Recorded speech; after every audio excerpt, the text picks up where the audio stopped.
Olá, tudo bem? Eu sou Bárbara Moura, mamãe da Cecília, terapeuta ocupacional e sou especialista em saúde da criança. Estou fazendo para vocês uma série de 4 vídeos especial de férias e esse é o nosso último. Vocês acreditam nisso? Já é o nosso 4º vídeo. Pois é, e para concluir o nosso especial de férias, eu queria falar sobre o que eu faço com os comentários dos meus parentes. Pois é muito bom estar com a família e tudo, mas os comentários dos parentes às vezes podem ser um pouco invasivos, deixa a gente triste, ansiosos, mas vamos conversar disso? Vem comigo!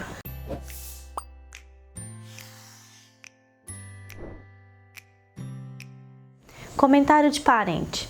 Gente, às vezes a gente julga muito mal os nossos parentes quando eles estão fazendo comentários sobre principalmente sobre os nossos filhos. Sobre a nossa vida a gente já nem liga mais, né? Mas quando é com nossos filhos, dói. Mas olha, deixa eu te falar uma coisa. A maioria não fazem por mal. A maioria faz querendo te ajudar, querendo ajudar a sua criança, porque ele também sofre em ver o sobrinho, ver o neto, ver o bisneto passando por alguma situação que ele sabe que não é bom para ele, sabe que é prejudicial, sabe que com isso ele não vai ter um bom desenvolvimento e etc. Sabe que tem algo que não tá errado, assim, entre aspas, errado, mas que não tá natural, não tá como foi com os filhos dele. E já tem uma experiência, né? A nossa avó já tem uma experiência tanto de criança que já veio na família. Então ela bate o olho, ela vê que tem alguma coisa que não tá tão condizente com o que deveria ser. E aí ela vai nos falar e às vezes não tem muito tato para falar com a gente, a forma que vai falar. Ou então você já sabe de todas as dificuldades do seu filho, claro que você já sabe, você já sofre com isso, você já tenta tomar todas as providências e aí vem alguém falar com você. Mas eu quero só isso, não julgue mal, saiba como dar as respostas, saiba como se comportar, sabe? É o que falar nessas horas, mas sem julgamento, sem falar, sem achar que a pessoa tá ali só te enchendo o saco, só falando demais, ou julgando, não tem nada a ver. Porque na época da nossa avó, da nossa mãe, das nossas tias, era um certo tipo de conduta que era tomada. Hoje, graças a Deus, são outras condutas, mas elas também não são obrigadas a saber. Elas não são obrigadas a saber como se comportar com seu filho que tem seletividade alimentar, como se comportar com seu filho que é autista, como se comportar com seu filho que tem uma paralisia cerebral, ou que tem um atraso no desenvolvimento, que tem um transtorno de aprendizagem. Não sabe, gente, a gente não sabia. Eu sei porque eu estudo isso. Tem 7 anos que eu me formei e fiquei 5 anos na faculdade e tem os bons sensos, né? Tem gente que tem mais bom senso, tem gente que menos. Só que o que nos leva a ter bom senso, né? Mas a pessoa, né, podia pensar, é conhecer, sabe? A ignorância no bom sentido da falta de conhecimento, né? A falta de educação no sentido de ter conhecimento é que faz a gente tomar atitudes ruins.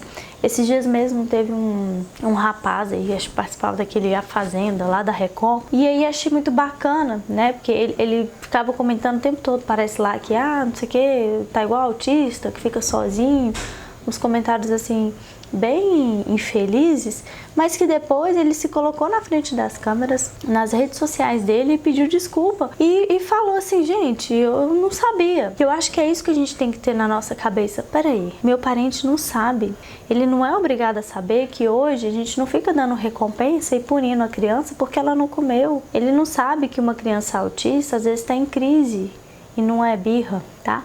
Ele não sabe várias coisas, entendeu?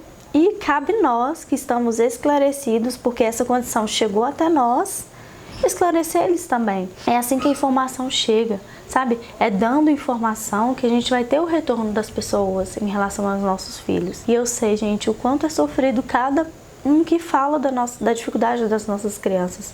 Dói muito mais em nós que neles. Eles às vezes nem percebem, mas nós percebemos, nós ficamos feridos com isso. Então a primeira coisa que eu quero que você tenha claro é: não julgue a sua avó, a sua tia, a sua prima, quem é que seja, quando fala assim, essas crianças são assim mesmo, né?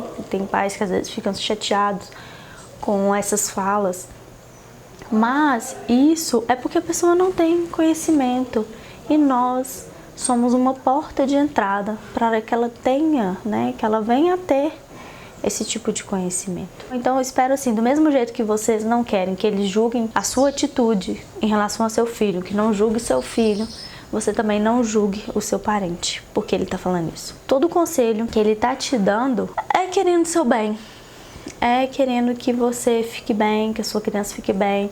Ele tá tentando te dar opções, te dar saídas. Porque ele também meio que se encontra nesse desespero, não o mesmo que você, obviamente que não é ele que tá ali todo dia com a sua criança. Mas ele tá percebendo, né? Ele tem uma ligação com você. E se vocês estão juntos nesse momento de férias, um momento que é sagrado para todo mundo, é porque vocês se gostam. Então se respeitem nesse aspecto, tá? Primeira coisa que eu quero que vocês entendam é isso. Tudo bem? E aí, de repente, surge a tal situação. Eu vou dar um exemplo como se fosse comigo, até porque isso já aconteceu comigo, isso acontece comigo. E aí eu quero dar esse exemplo. E aí, vocês encontraram, né? Muito tempo não se vê, sei lá, uns meses, anos, não sei, encontrou. E aí, Bárbara, como que tá a Cecília? Cecília já tá dormindo bem, tá comendo melhor, como que ela tá? Aí eu vou lá e falo, tá melhorando, tá mais ou menos, tá lá comendo arroz com feijão dela e a carninha de vez em quando um brócolis, uma couve, mas tá indo e tal. Fala, Bárbara, mas se eu fosse você, eu deixava essa menina com fome. Você ia ver se ela não ia comer. Ou então, não, promete ela que ela vai pra algum lugar, que eu quero ver se ela não come isso. E aí uma outra situação muito comum, tá lá os primos, um sentado com o outro e tal, e tem o João, que come super bem, e tem a minha, Cecília, que não come tão bem. E aí, de repente, alguém vai lá e vira, gente, isso é uma suposição, tá? Essa outra parte da história é uma suposição. A pessoa vai lá, vira e fala, olha, Cecília, o João tá comendo tudo, o João tá comendo brócolis, o João tá comendo couve. E aí, na hora que ele terminar, ele vai pro parquinho, você não vai pro parquinho, porque você não tá comendo isso. Nessa hora, você tem 4 opções. Ou você briga com o seu parente, nesse momento você explode, porque assim, né, você já tá ali se segurando para aquela situação, tentando ficar tranquila, para transparecer tranquilidade pro seu filho na hora da refeição e tal, aquela coisa toda. E aí vem seu parente e fala isso, você tem essa opção. Brigar com seu parente. Você tem uma outra opção, pegar sua criança, o prato, ir para outro lugar e pronto, né? Todo mundo vai ver que você tomou uma atitude estranha e tal, mas você pegou o prato, foi para outro lugar e lá você termina a refeição com a sua filha, você conta para ela que essa história não é verdade, que ela vai pro parquinho, independente se ela comer ou não, que tá tudo bem. E a terceira opção, você concorda e esquece tudo aquilo que a gente está conversando, e aí você vai falar isso mesmo, Cecília, se você não comer tudo, você não vai pro parquinho. Você tem essa opção também. E por último, terminou ali a refeição, você não comenta nada do assunto e conversa com seu parente, explica a ele o que acontece com a sua filha, o que você já sabe e vamos ver se a coisa acontece, se alguma coisa muda. No caso, eu prefiro a última opção, porque você vai estar compartilhando seu conhecimento. Na hora que você compartilha seu conhecimento, você aprende mais sobre ele e você vai estar esclarecendo seu parente. E talvez ele pode até não concordar com você, mas muito provavelmente ele não vai ter essa atitude de novo. Porque primeiro, você deu uma razão para ele não ter essa atitude novamente.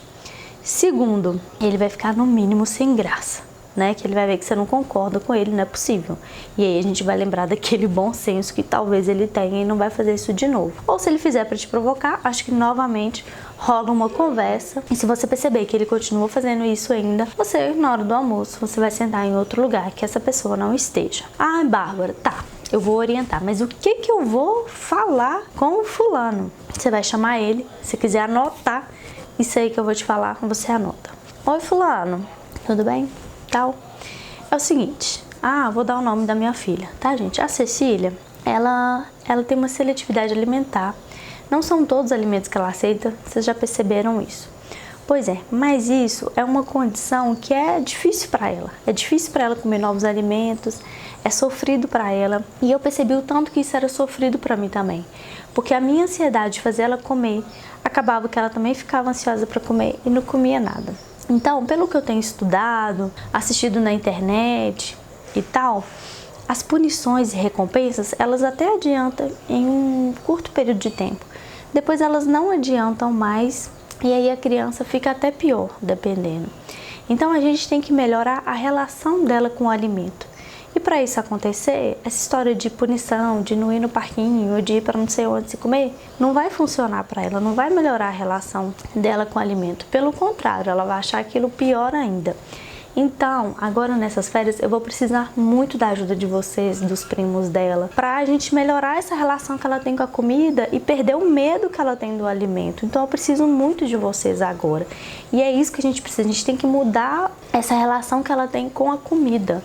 E é trazendo isso de uma forma divertida, alegre, sem lembrar que ela pode perder alguma atividade do dia porque ela não vai comer, que isso não vai ajudar nesse processo. E eu tô nessa luta com ela, então eu preciso muito dessa ajuda.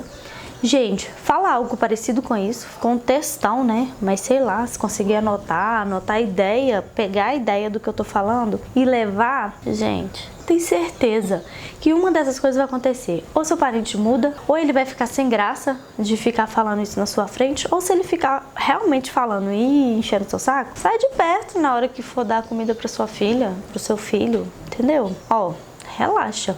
Então eu penso assim, mas tá, isso deu o exemplo de uma criança que não come. E o meu filho que é autista, que eles ficam achando que isso é birra, é porque eu tô mimando ele e que não tem nada de crise. Você vai explicar. Olha, o meu filho, ele é autista e as crianças autistas, elas têm uma dificuldade de interpretar os estímulos sensoriais, que é som, barulho, cheiro, gosto, as pessoas encostando, às vezes a textura das roupas, né, de roupa de banho, roupão, a textura do biquíni, da sunga, e isso às vezes ao longo do dia vai incomodando e ele não consegue falar, então ele acaba tendo por uma coisinha de nada, que às vezes é o carrinho que o primo não emprestou, ou alguma coisa que eu não dei, ele acaba explodindo, e aí acaba dando essa crise que é muito difícil de controlar, e é com abraço, com afeto, com objetos que regula ele que eu vou conseguir. Então eu preciso de ajuda de vocês. Se vocês verem que ele tá dando algum sinal, que ele vai ficar estressado, ele começa a se bater, ou ele começa a pular, e aí você vai explicar um pouco das estereotipias do seu filho. Se ele começar a dar alguns desses tipos de sinal, e se eu não perceber, se o pai não percebeu, vocês nos alertam, porque tá na hora da gente dar uma regulada nele, da gente controlar isso mais. E eu vou precisar muito da ajuda de vocês. Então assim, dá razão pelo que você tá falando, pelas atitudes que você tá tomando, e chame seu parente, sua avó, a bisavó, sua mãe, quem é que seja, para te ajudar. Chama pro seu time, porque na hora que a gente chama o outro para ajuda, ele toma um lugar de protagonista também e ele acaba mudando as atitudes. Então é isso, gente. Eu acho assim que o lance é a gente conscientizar a nossa família, conscientizar quem tá ao nosso redor. Essa é a chance que a gente tem para poder ter gente conosco e nos ajudar. Você não tá sozinha. Sabe? Às vezes a gente fica achando que os parentes estão muito contra a gente e não tá. Ele tá ali tentando te ajudar, só que ele não sabe como te ajudar. E você é a pessoa que pode ajudar seu parente. Você é a pessoa. Você que tá ali com seu filho todo dia, é você que conhece ele. É você que tá se informando.